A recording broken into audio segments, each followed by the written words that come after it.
আসসালামু আলাইকুম ফ্ৰেণ্ডছ, মই আজি আপোনালোকৰ মাজত আৰু এটা অতি গুৰুত্বপূৰ্ণ আমল লৈ আহিছোঁ।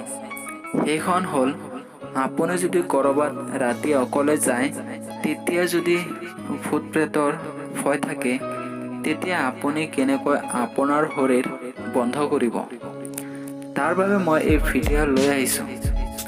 আপোনালোকে এই ভিডিঅ'টো স্কিপ নকৰি শেষলৈকে চাই থাকক। এতিয়া বলক ভিডিঅ'টো আৰম্ভ কৰোঁ।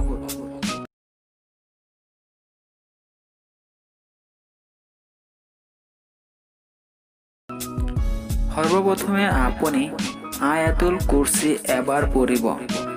তাৰ পিছত সূৰা ফালাক আৰু সূৰা নাছ এবাৰ কৰি পঢ়িব আৰু স্ক্ৰীনত থকা আয়াতখন এবাৰ পাঠ কৰি দুহাতৰ ওপৰত ফু দি মূৰৰ পৰা ভৰিলৈ সৰ্বশৰীৰ মুচিব।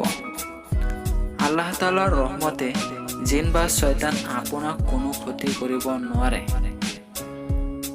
আৰু আপুনি যদি ক'ৰবাত ৰাতি যোৱাৰ পিছত সেই ঠাইত যদি বিপদৰ আশংকা থাকে, তেতিয়াহ'লে সেই নিয়মমতে আয়াতুল কুৰচি, সূৰা ফালাক আৰু সূৰা নাছ আৰু স্ক্ৰীনত থকা আয়াতখন পঢ়ি এটি সৰু লাঠিৰ ওপৰত ফু দি সেই লাঠিয়েদি আপুনি য'ত থাকিব তাত আপোনাৰ স্থান অনুসৰি বৃত্তাকাৰ ৰূপত এটা ৰেখা টানিব। আল্লাহৰ ৰহমতে সেই ৰেখাৰ ভিতৰত কোনো জিন বা ভূত প্ৰেতৰ সোমাব নোৱাৰে।